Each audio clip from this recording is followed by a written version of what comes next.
नमस्कार दोस्तों, स्वागत है आपका आपके अपने YouTube चैनल PCS हिंदी सारथी पे।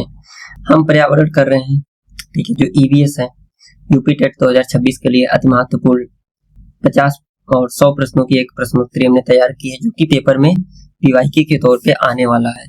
तो इस प्रश्नोत्तरी में ये हमारा तीसरा वीडियो है। 2 वीडियो ऑलरेडी पढ़ चुके हैं, ठीक है। 30 प्रश्नों के वीडियो पढ़ चुके हैं। आप जाके हमारे चैनल पे उन वीडियो को देख सकते हैं और लिंक मैं इस वीडियो के डिस्क्रिप्शन में भी डाल दूंगा, ठीक है। आप वहां जाएंगे, प्लेलिस्ट बनी हुई है, आप वहां से जाके, और ये प्रश्न आप अगर मिस करेंगे तो आप जरूर अपने एग्जाम में 1-2 क्वेश्चन को जो कि नॉर्मली आपके सही हो जाते हैं उनको मिस कर देंगे, ठीक है। चलिए शुरू करते हैं हम आज के पहले प्रश्न की तरफ से। आप सब इसका उत्तर देने की कोशिश करिएगा, फिर मैं आपको इसका उत्तर बताऊंगा। तो पहला प्रश्न है प्रश्न नंबर 37, जो कि इसलिए 37 है क्योंकि 36 प्रश्नों की जो सीरीज है ऑलरेडी वो वीडियो में पढ़ चुकी, 2 वीडियो पढ़ चुकी, आप उनको देख लें। पहला प्रश्न है, काजीरंगा राष्ट्रीय उद्यान को राष्ट्रीय उद्यान का दर्जा कब मिला, ठीक है। तो आप बताइए, काजीरंगा राष्ट्रीय उद्यान को राष्ट्रीय उद्यान का दर्जा कब मिला? 1970 में, 1970 में, 1974 में, 1980 में, 1985 में? कमेंट में अपना उत्तर जरूर लिखिए। तो इसका सही उत्तर है 1974 में। अब आप बताएंगे कि कहां पर है, ठीक है, कहां पर है? तो ये कहां पे है? असम का है, ठीक है। हमने लास्ट वीडियो में इसके बारे में बात किया था। असम का है, किस लिए ये जाना जाता है, ठीक है? एक सींग वाले गैंडे यहाँ पे मिलते हैं। क्या मिलते हैं? एक सींग वाले गैंडों के लिए ये फेमस है।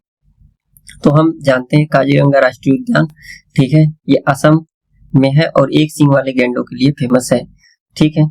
चलिए चलते हैं उत्तर की तरफ, ठीक है। उत्तर देख लीजिए, इसका उत्तर बी है, यानी कि 1974 में है। कहाँ पे? काजीरंगा असम में स्थित है, एक सींग वाले गैंडों के लिए प्रसिद्ध है। 1974 में से नेशनल पार्क यानी कि NP का दर्जा प्राप्त हुआ, ठीक है।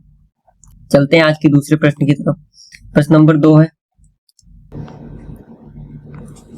प्रश्न नंबर 2 की तरफ चलते हैं कि भारतीय परिस्थितिकी जो इंडियन इकोलॉजी है का जनक किसे माना जाता है, ठीक है। तो जो भारतीय परिस्थितिकी यानी कि इंडियन इकोलॉजी है उसका जो फादर या फिर जनक कौन है? सलीम अली, MS स्वामीनाथन, रामदेव मिश्र, सुंदरलाल बहुगुणा। ये सारे नाम बहुत फेमस है आपके एग्जाम के लिए, सारे नाम। तो अपना उत्तर हमें बताइए, ठीक है। क्या होगा आपका उत्तर, ठीक है? जल्दी से हमें कमेंट में आप अपना उत्तर बताइए। तो इसका सही उत्तर है क्या? रामदेव मिश्र। कौन? रामदेव मिश्रा, ठीक है। M स्वामीनाथन किससे रिलेटेड है आप हमें बताएंगे, ठीक है। M स्वामीनाथन हरित क्रांति से। सुंदरलाल बहुगुणा किससे हैं? चिपको आंदोलन, ठीक है, चिपको आंदोलन, याद है, ठीक है। चलते हैं आगे की तरफ। उत्तर है हमारा सी रामदेव, ठीक है। आगे चलते हैं। अंतरराष्ट्रीय जैव विविधता दिवस, ठीक है, कल भी पूछा गया था ये प्रश्न, आज फिर से इसको रखा गया क्योंकि ये बार बार पूछा जाएगा। किस दिन को मनाया जाता है, ठीक है? अंतरराष्ट्रीय जैव विविधता दिवस कब मनाया जाता है? 22 मई को, ठीक है। आप सब अपना उत्तर जरूर दीजिए, ठीक है। 5 जून को क्या मनाया जाता है? बहुत इंपॉर्टेंट, पर्यावरण दिवस, ठीक है। आप इसमें से हमको बताएंगे कि पृथ्वी दिवस कब मनाया जाता है। कमेंट में आप हमको बताइए पृथ्वी दिवस, ठीक है, दिवस कब मनाया जाता है। चलिए आगे चलते हैं। प्रश्न नंबर, ठीक है, इसकी व्याख्या देख लीजिए। 22 मई को अंतरराष्ट्रीय जैव विविधता दिवस मनाया जाता है। क्या करता है? जैव विविधता यानी कि बायोडायवर्सिटी के प्रति जागरूकता फैलाते हैं हम,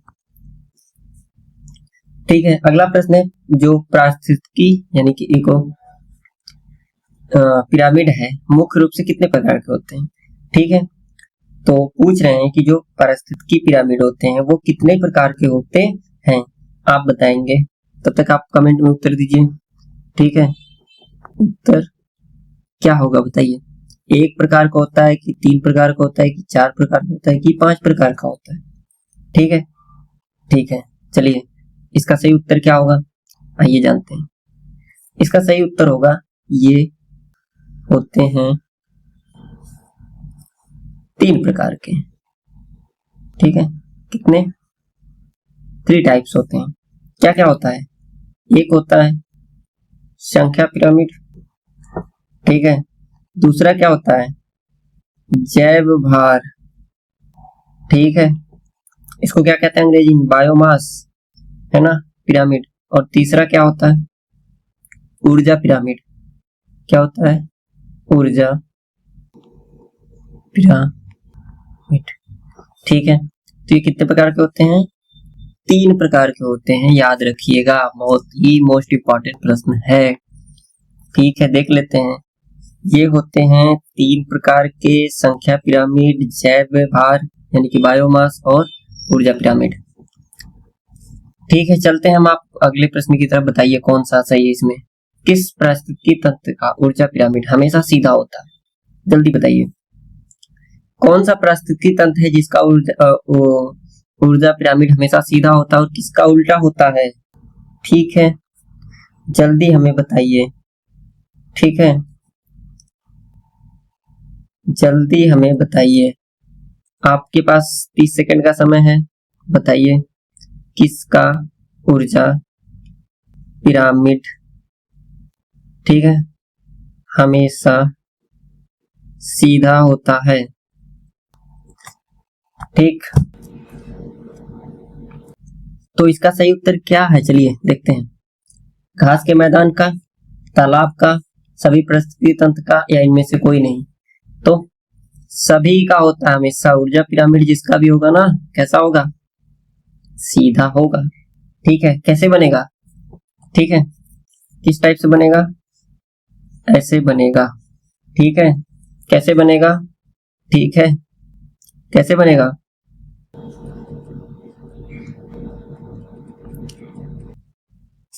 तो हमेशा ऐसे बनेगा। ठीक, चलिए आगे चलते हैं अगले प्रश्न की तरफ। तो क्या लिखा है? सभी तंत्र होते हैं सीधे। प्रश्न नंबर 42 है, गंगा नदी को राष्ट्रीय नदी किस वर्ष घोषित किया गया? ये पीछे भी हमने पूछा था, पिछली वीडियो में प्रश्न था। आप बताइए जल्दी से, इसका टेस्ट हो रहा है आज। ठीक है, गंगा नदी को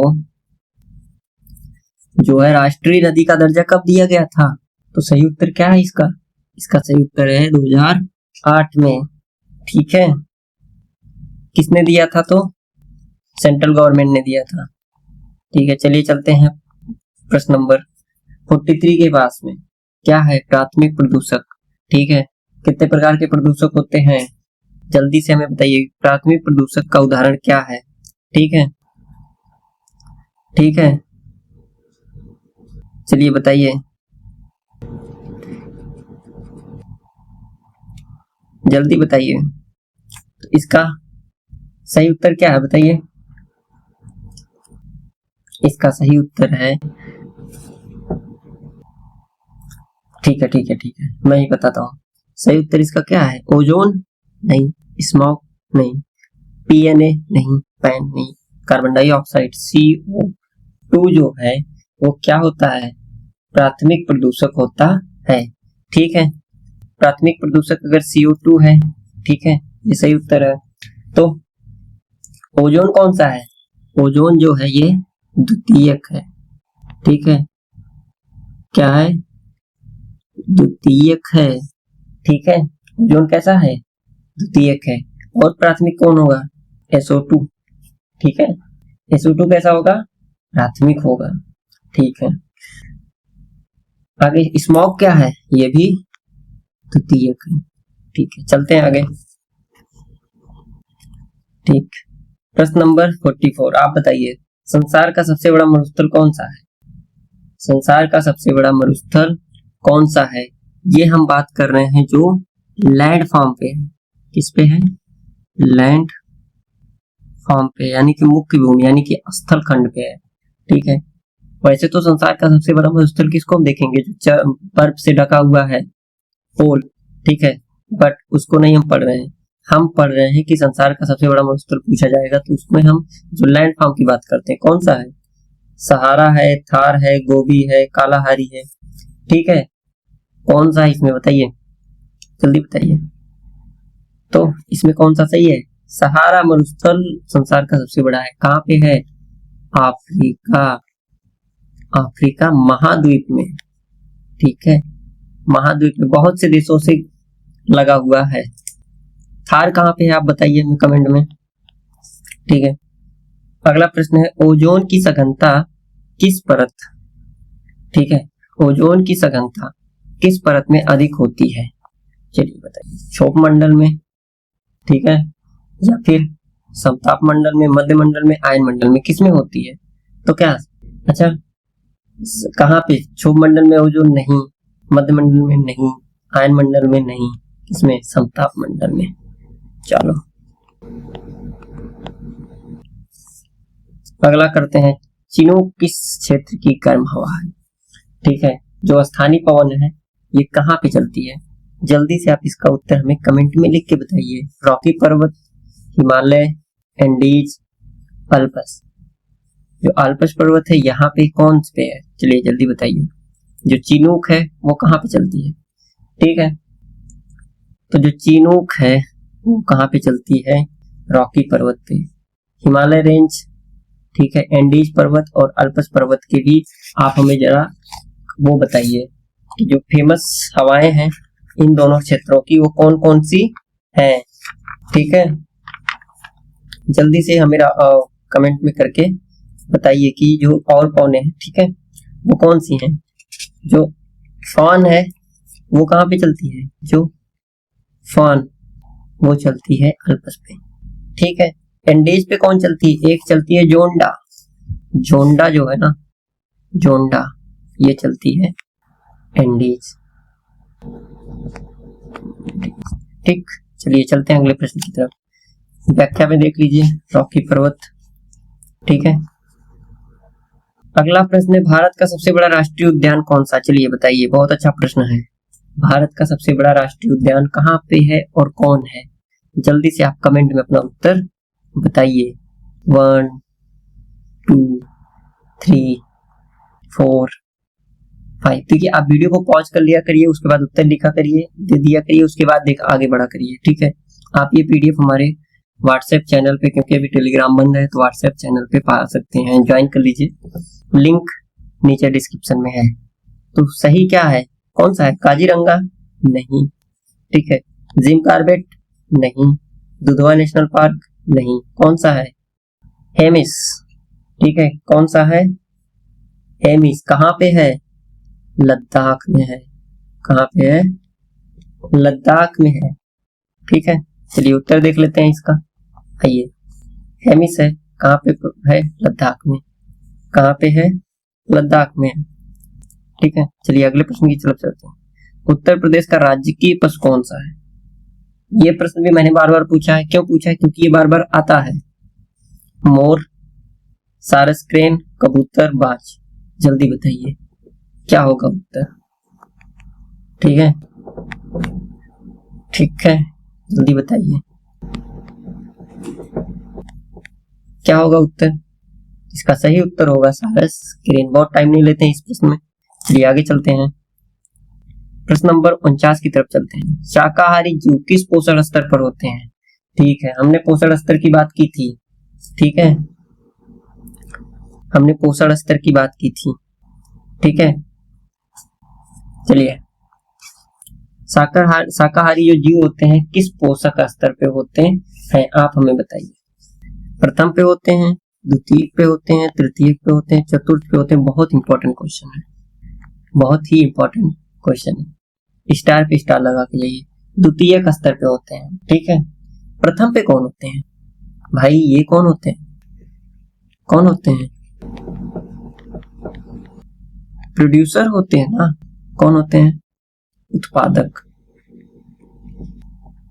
ठीक है। ये क्या होते हैं, फर्स्ट होते हैं, तो ये है कौन? उत्पादक कौन करता है भाई? उत्पादन वही करते हैं जिनके पास ग्रीन, ठीक है, जिनके पास ग्रीन फील्ड हो यानी कि पत्तियां हो, ठीक है। और ये इनके पास कौन होते हैं? हरे प्लांट्स, है ना, पौधे होते हैं, ठीक है। द्वितीयक स्तर पे कौन होते हैं? जो कंज्यूमर होते हैं, बेसिकली जो शाकाहारी होते हैं। तृतीयक स्तर पे कौन होते हैं? ठीक है, तृतीयक स्तर पे होते हैं जो ओमनिवोरस होते हैं, यानी कि ओमनिवोरस जो पौधे भी खाते हैं और इंसानों को, मतलब जानवरों को भी मांस भी खाते हैं, ठीक है। आगे चलते हैं, पर्यावरण संरक्षण अधिनियम। चलिए, पर्यावरण संरक्षण अधिनियम किस वर्ष पारित हुआ था? बहुत इंपॉर्टेंट क्वेश्चन है ये भी।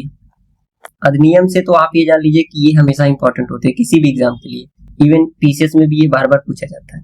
1980, 1984, 1986, 1990, ठीक है। कौन सा होगा आंसर में हमें बताइए कमेंट में, ठीक है।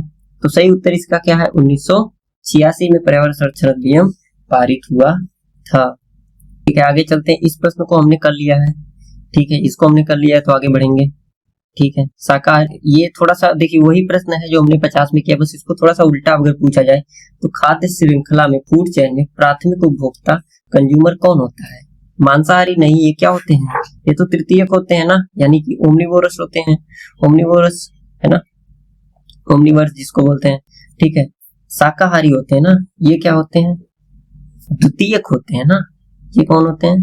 द्वितीयक होंगे, ठीक है। अब बताओ तुम कि प्राथमिक उपभोक्ता, अच्छा द्वितीयक वो हैं और प्राथमिक उपभोक्ता के तौर पे हम इन्हीं को लेते हैं, कौन? शाकाहारी को, ठीक है। प्राथमिक उपभोक्ता कौन होते हैं? शाकाहारी होते हैं, ठीक है। चलिए हम चलते हैं अगले अपने प्रश्न की तरफ। अगला जो हमारा प्रश्न है वो इस प्रकार है कि आप इसका उत्तर हमें कमेंट में लिखते रहिए और हम उसके बाद आपको बताते हैं, ठीक है। इस बार मैंने प्रश्न उत्तरी को डिजाइन किया है टेस्ट के फॉर्म में, जिससे आपका एक लाइव टेस्ट भी हो सके, आप अपने आप को एनालाइज कर सके कि कितना मैं अभी तैयारी में हूँ, इन प्रश्नों को मैं अटेम्प्ट कर पा रहा हूँ नहीं। तो प्रश्न नंबर 52 पढ़िए और उसको अटेम्प्ट करिए। तो प्रश्न नंबर 52 का जो सही उत्तर होगा वो आप हमें कमेंट में बताइए और तब तक सोचिए। पूछा गया है कि जो पारिस्थितिकी पिरामिड है, ठीक है, यहाँ पे ध्यान दीजिएगा, पूछा गया जो पारिस्थितिकी पिरामिड है, ठीक है, जो ऐसे बनता है, ऐसे बनता है, ठीक है, फिर ऐसे बन सकता है। ये जो होता है ना इकोलॉजिकल पिरामिड की अवधारणा सबसे पहले किसने दी थी भाई? एजी टांसले ने क्या दिया था? आपको याद होगा, पहली वीडियो हमने बात की थी। अर्नेस्ट हेक्ले ने क्या दिया था? ईपी ओडम और चार्ल्स एटल, ठीक है। तो इसका सही उत्तर बताओ। ये दो नाम आप रिलेट कर पा रहे होंगे, पिछली दो वीडियो में इन दो नामों का जिक्र और इनसे रिलेटेड प्रश्न आए हैं, इसलिए आप इनको हमें बताएंगे। इसका सही उत्तर क्या होगा? चार्ल्स एटल, ठीक है। 1927 में इन्होंने ये विचार दिया था कि पारिस्थितिकी पिरामिड भी होना चाहिए। चलिए आगे चलते हैं। तो सही उत्तर इसका क्या है? चार्ल्स एटल, sorry Charles Elton, Charles Elton है, मैंने एटल बोल दिया था, सॉरी, ठीक है। कभी कभी इस पिरामिड को क्या कहा जाता है? एल्टोनियन पिरामिड, एल्टोनियन पिरामिड कहा जाता है, ठीक है। चलिए अगला प्रश्न करते हैं। लिंडमैन, लिंडमैन, ठीक है। चलिए अगला प्रश्न करते हैं, चलिए अगला प्रश्न करते हैं।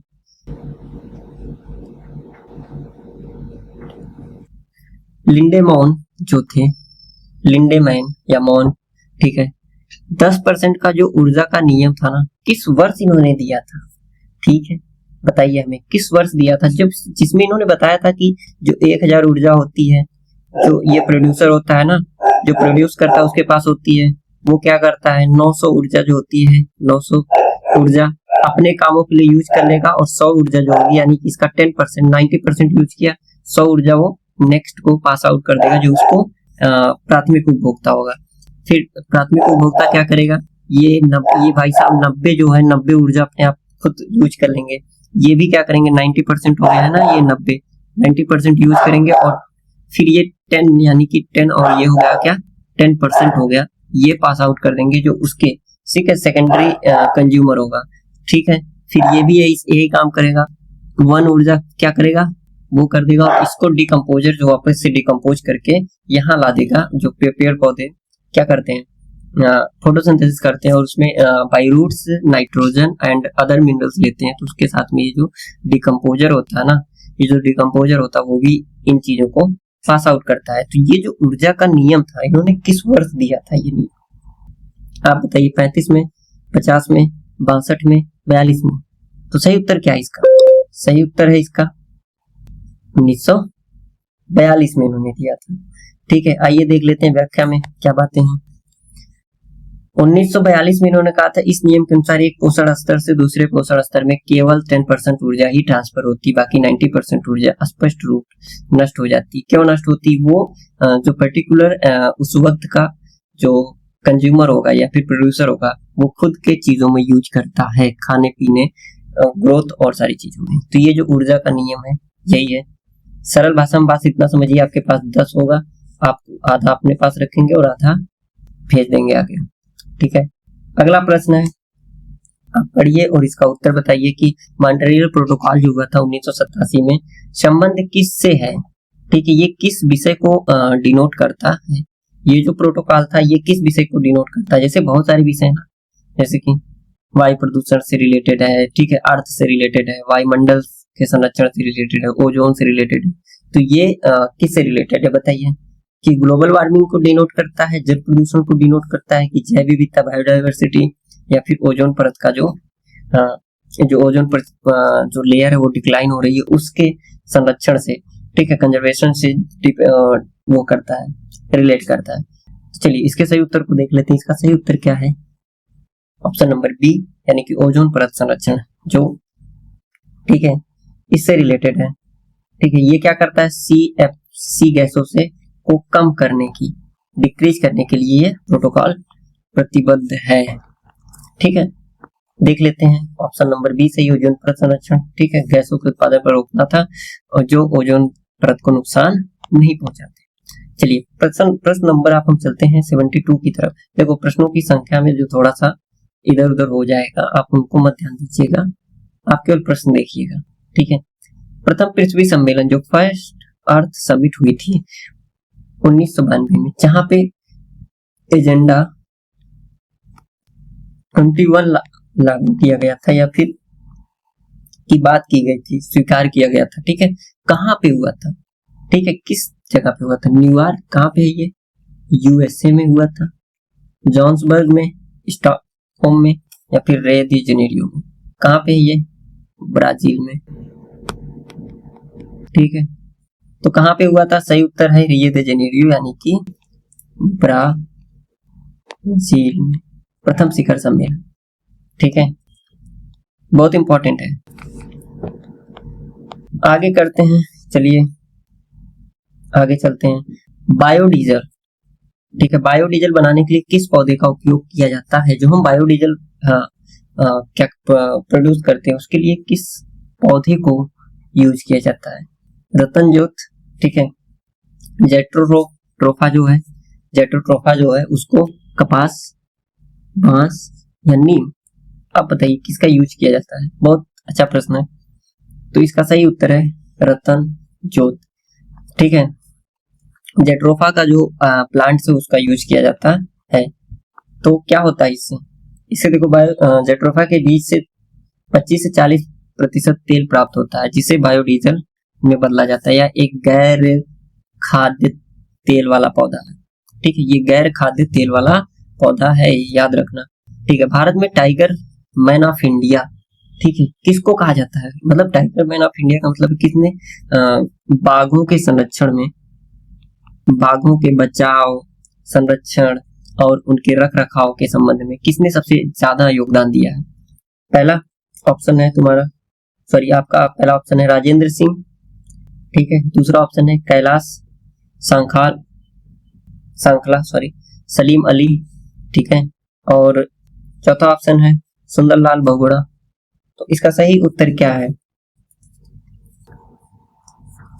ठीक है, इसका सही उत्तर है, आप बताइए हमें कमेंट में। इसका सही उत्तर है कैलाश, ठीक है, ऑप्शन नंबर बी।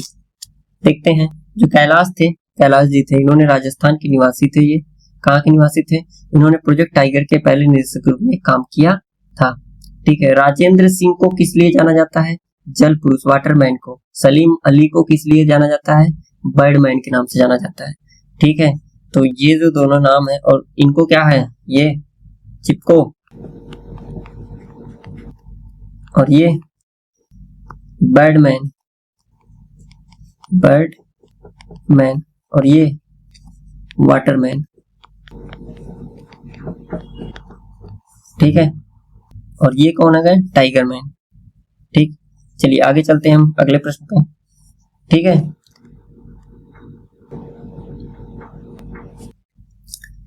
हमारा अगला प्रश्न है आपके सामने और आप इसका उत्तर हमें बताइएगा कि ये जो पहला प्रश्न है इसका उत्तर क्या होगा। पर्यावरण संरक्षण के लिए प्रसिद्ध गोल्डमैन पर्यावरण पुरस्कार जो दिया जाता है, ठीक है, गोल्डमैन इन्वायरमेंटल प्राइज जो होता है, किस नाम और से नाम किस अन्य नाम से भी जाना जाता है, मतलब इसका कौन सा और नाम है? ठीक है, क्या जाना था इसको? ग्रीन ऑस्कर कहा जाता है या फिर ग्रीन नोबेल पुरस्कार कहा जाता है या फिर ग्लोबल 500 या फिर राइट लाइवहुड पुरस्कार कहा जाता है। तो अगर आप इस प्रश्न को बहुत आसानी से देखेंगे और वो करेंगे तो आपको इसका आंसर मिल जाएगा। इसको क्या कहा जाता है? Answer number B, green Nobel पुरस्कार दिया जाता है। आप बता सकते हैं कि इस बार का ग्रीन नोबेल पुरस्कार किसको दिया गया है? ठीक है, आप इसको जरूर देखिए और इसको देख के ही जाइएगा। ठीक है, ठीक है, चलिए आगे चलते हैं हम अगले प्रश्न की तरफ।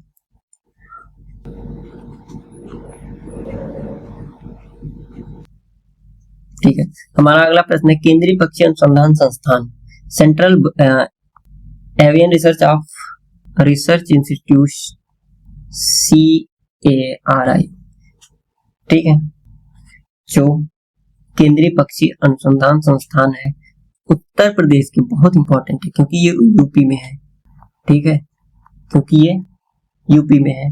तो किस जिले में स्थित है ये बताइए?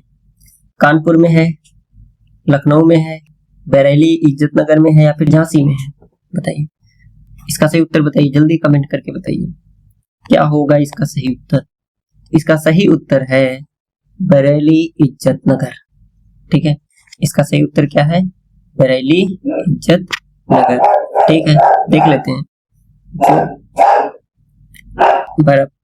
भारतीय पशु चिकित्सा अनुसंधान संस्थान जो है ये भी बरेली में ही स्थित है। एक और आपके पास वो है, ठीक है, ये भी बरेली में ही स्थित है। अगला प्रश्न हमारा है,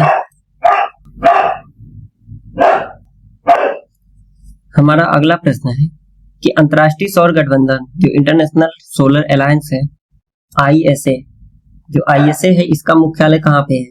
ठीक है, और किस देश में है? तो आपको ऑप्शन है Paris France, Gurugram Bharat, Nairobi Kenya, Geneva Switzerland. आपको उत्तर देना है कि ये कहाँ पे है। ठीक है, आपका उत्तर जल्दी से हमें कमेंट में बताइए। इसका सही उत्तर है क्या? गुरुग्राम भारत में। ठीक है, कहाँ पे है? गुरुग्राम भारत में। और ये भारत और फ्रांस के सहयोग से कब शुरू हुआ था? 2015 में शुरू हुआ था। ठीक है, और एकमात्र भारतीय संस्थान है जिसका वो अंतर्राष्ट्रीय संस्थान है जिसका मुख्यालय भारत के हरियाणा के गुरुग्राम में है। ठीक है, तो याद रखिएगा 2015 में शुरुआत हुई थी इसकी। आगे चलते हैं। ठीक है, अगला प्रश्न है राष्ट्रीय पर्यावरण अभियांत्रिकी शोध संस्थान जो नीरी है, ठीक है, जो क्या है? नीरी है, इसका मुख्यालय कहाँ पे है? नई दिल्ली, नागपुर, देहरादून, चेन्नई। जल्दी बताइए आप अपना उत्तर। तो इसका सही उत्तर है नीरी का जो मुख्यालय है नागपुर। ठीक है, नीरी का मुख्यालय कहाँ पे है? नीरी का मुख्यालय है नागपुर। अब नागपुर कहाँ पे है भैया? महाराष्ट्र में। ठीक है, ऐसा ना लगे कि आप नागपुर ही भूल गए एग्जाम में, महाराष्ट्र में है। ठीक, चलिए देख लेते हैं इसके जो ये है नीरी है कहाँ पे अवस्थित है? नागपुर में अवस्थित है। ठीक है, अवस्थित यह संस्थान पर्यावरण विज्ञान और अभियांत्रिकी से संबंधित अनुसंधान एवं विकास के लिए भारत सरकार का नोडल केंद्र है। ठीक है, क्या है? भारत सरकार का नोडल केंद्र है। अगला प्रश्न है कि पगमार्क तकनीकी, जो पगमार्क टेक्निक है का प्रयोग निम्नलिखित में किस कार्य के लिए किया जाता है? पहला ऑप्शन है पक्षियों के अवलोकन के लिए, दूसरा ऑप्शन है दुर्लभ प्रजाति के पौधों के रोपण के लिए, ठीक है, तीसरा ऑप्शन है विभिन्न जंतुओं की जनसंख्या के आकलन के लिए, ठीक है, और चौथा ऑप्शन है वन्य जीव के अवैध शिकार को रोकने के लिए। क्या होगा इसका उत्तर, आप हमें कमेंट में बताइए।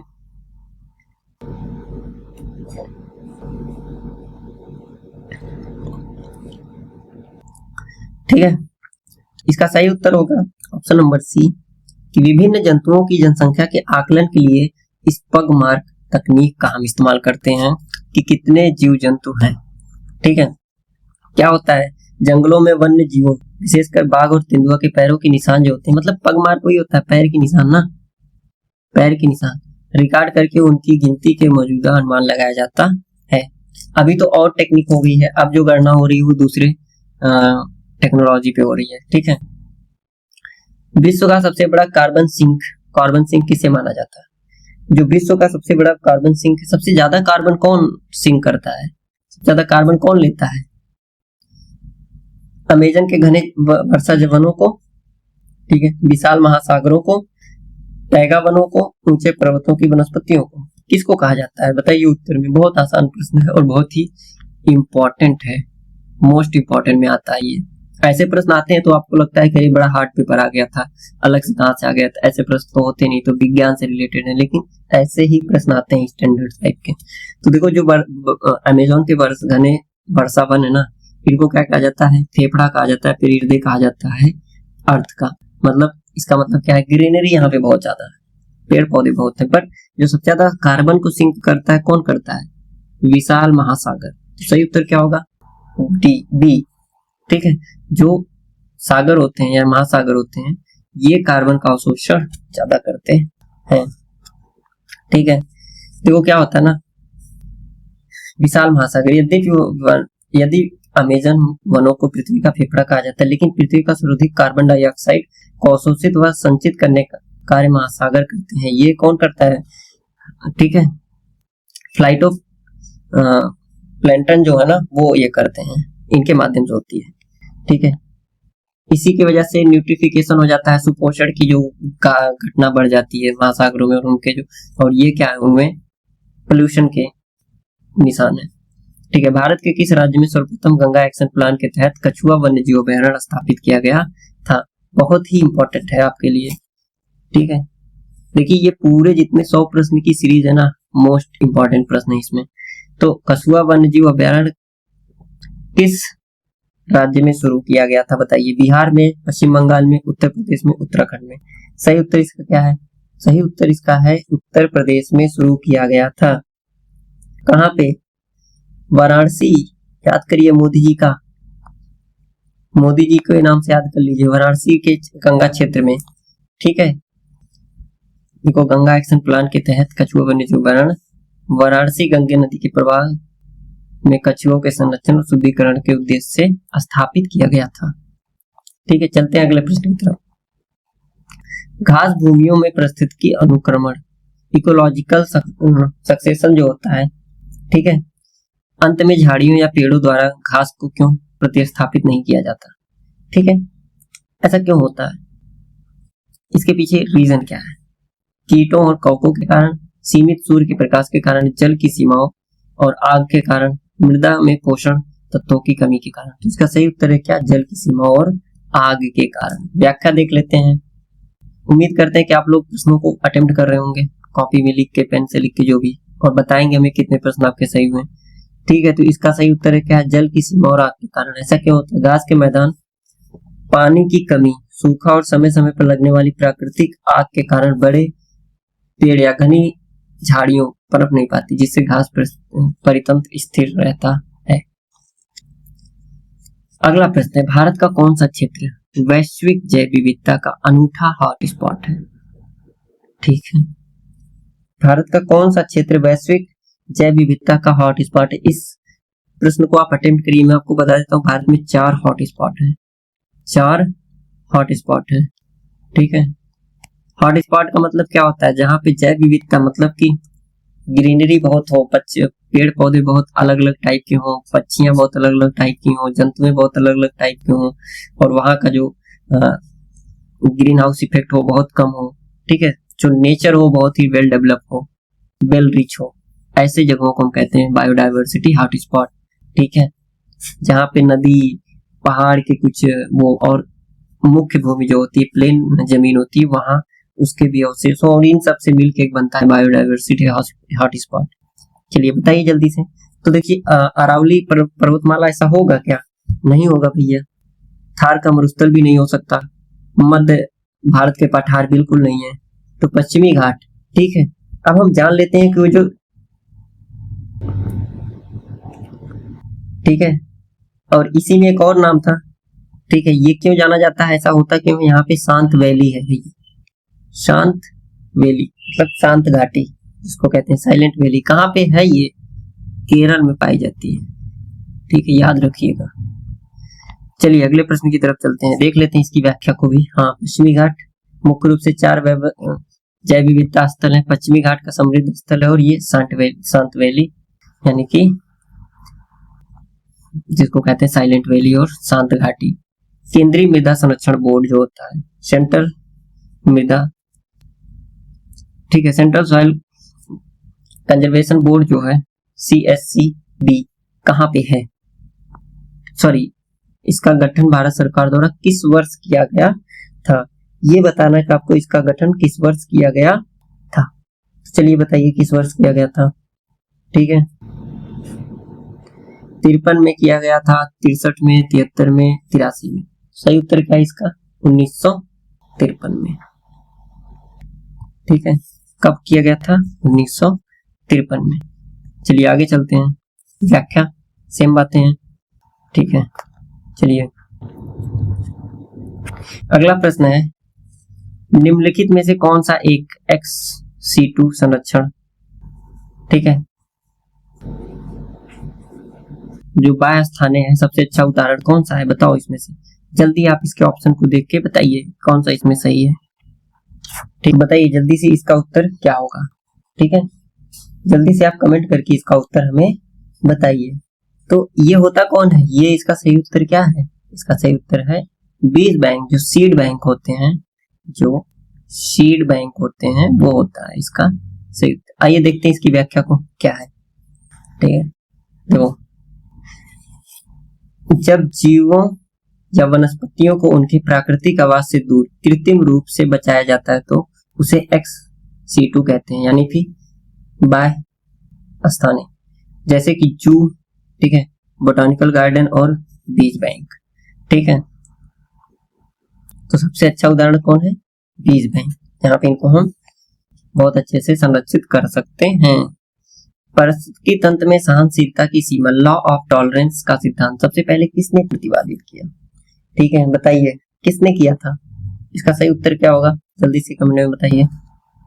ठीक है, तो इसका सही उत्तर क्या होगा? इसका सही उत्तर होगा VI सेल्फोर्ड। ठीक है, VI सेल्फोर्ड ने सबसे पहले लॉ ऑफ टॉलरेंस बताया था। किसमें? परिस्थितिकी तंत्र में। ठीक है, इन्होंने क्या बताया? 1911 में। 1911 में सेल्फोर्ड ने बताया कि किसी जीव की सफलता इस बात पर निर्भर करती है कि वह पर्यावरण के अधिकतम और न्यूनतम कारकों की सीमाओं को कितना सहन कर सकता है। ठीक है, कितना का सहन कर सकता है, किसने बताया? VI। ठीक है, अगला प्रश्न है, उत्तर प्रदेश का विजयनगर सागरपक्षी विहार, जो यूपी का विजयनगर सागरपक्षी बर्ड सेंचुरी है, किस जिले में स्थित है? आपको बताना है। यूपी स्पेशल का क्वेश्चन है। ठीक है, यूपी स्पेशल है और पूछा भी जाएगा।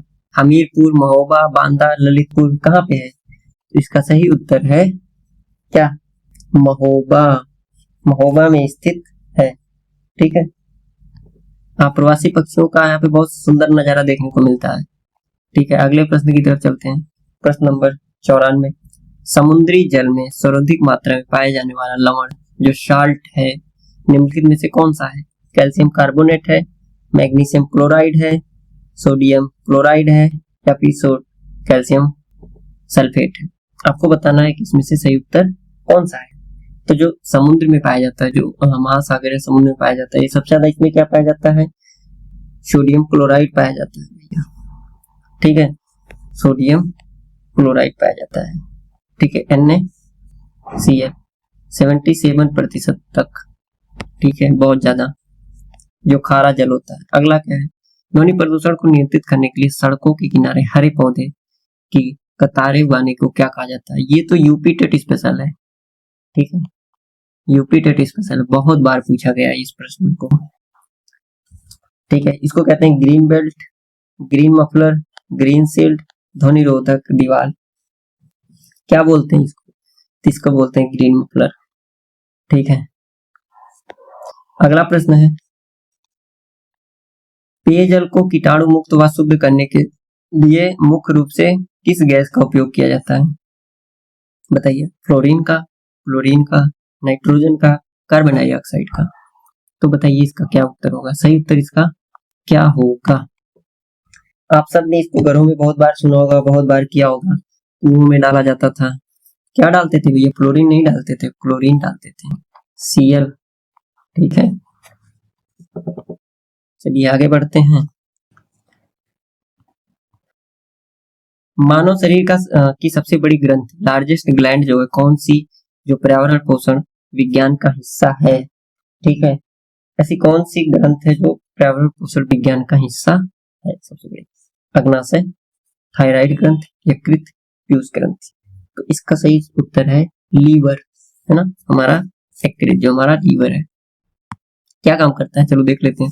जो यकृत लीवर है मानव शरीर की सबसे बड़ी ग्रंथि है, या पित्तरस, ठीक है, जो बाइल जूस का स्राव करती है, जो वसा के पाचन में अत्यंत महत्वपूर्ण भूमिका निभाता है। चलिए अगला प्रश्न की तरफ चलते हैं। भारतीय संविधान का अनुच्छेद 48A क्लॉज ए राज्य को किसके संरक्षण और संवर्धन का निर्देश देता है? अंतर्राष्ट्रीय शांति का, गरीबों को मुफ्त कानूनी सहायता का, वन्य पर्यावरण और जीवों की सुरक्षा का, या फिर पंचायती राज का। इसका सही उत्तर क्या है? वन्य जीव और पर्यावरण, ठीक है, इसका सही उत्तर है वन्य जीव और वन्य पर्यावरण और वन्य जीवों का। ये मोस्ट इंपोर्टेंट क्वेश्चन, अगर पर्यावरण से आर्टिकल में कुछ आया तो ये तो जरूर आना है, ठीक है, ये तो जरूर आना है। आप इसको कंठस्थ कर लीजिए, याद कर लीजिए। क्या कहता है? देखो, अनुच्छेद 48A को 42वें संविधान संशोधन 1976 के द्वारा नीति निर्देशक तो DPSP में जोड़ा गया, जो पर्यावरण संरक्षण को बढ़ावा देता है। फिर से याद करते हैं कौन सा है? 48A क्लॉज ए, ठीक है। चलते हैं अगले प्रश्न की तरफ। निम्नलिखित में से कौन सा भारत का राष्ट्रीय जलीय जीव, नेशनल एक्वेटिक एनिमल है, घोषित किया गया है? बताइए, घड़ियाल को, गंगा नदी डॉल्फिन को, समुद्री कछुआ को, सिल्वर कार्प मछली को। तो ये इसका उत्तर आप सबको पता होना चाहिए, ठीक है। कब ज्वाइन किया गया था? 2009 में किया गया था, ये मैं बता देता हूँ। किसको किया गया था भैया? ये भी बता देता हूँ, गंगा नदी का डॉल्फिन, जो गंगा नदी की डॉल्फिन है, ठीक है, ये शुद्ध और मीठे जल में रहती है, इसलिए, ठीक है। चलते हैं आगे। आज का लास्ट प्रश्न हमारा, ठीक है, आज का ये आखिरी प्रश्न है और इस सीरीज को हम समाप्त करेंगे यहीं पे। 100 मोस्ट इंपोर्टेंट प्रश्न आपको मैंने दे दिया है 3 वीडियो में, ये सारे प्रश्न आपको मिल जाएंगे। पहली वीडियो पड़ी हुई है और ज्यादा नहीं, सब 20-20 मिनट की वीडियो आपको मिलेंगी। आखिरी प्रश्न है, आप लोग इसको अटेम्प्ट करिए। केंद्रीय पर्यावरण, वन और जलवायु परिवर्तन मंत्रालय द्वारा किया गया ब्लू फ्लैग प्रमाणन किससे संबंधित है? तो जल्दी से बताइए, ब्लू फ्लैग जो प्रमाणन है किससे संबंधित है? तो इसका संबंध है भैया समुद्र तटों, बीच की स्वच्छता और पर्यावरण सुरक्षा से, ठीक है। तो आज के लिए जो हमारी सीरीज है वो होती है पूरी, और आपको अगर ये सीरीज अच्छी लगी हो तो हमें लाइक, कमेंट और सब्सक्राइब कर दीजिए। लाइक तो जरूर कर दीजिए, ठीक है, और सब्सक्राइब भी कर लीजिए। ऐसे ही हम अगले वीडियो में मिलेंगे किसके साथ में, हिंदी एक ऐसा 100 प्रश्न लाएंगे जिसमें से 30 आपको मिल जाएंगे, ठीक है, पूरा, ठीक है, 100 प्रश्नों में से आप आ जाएंगे अपने एग्जाम में। तो आप हमारे चैनल को सब्सक्राइब कर दीजिए। अगर आप किसी दोस्त को जरूरत हो तो उसको आप मेरा लिंक शेयर कर दीजिए, ठीक है। थोड़ा थोड़ा सहयोग से बढ़ते हैं। थैंक यू आज के लिए।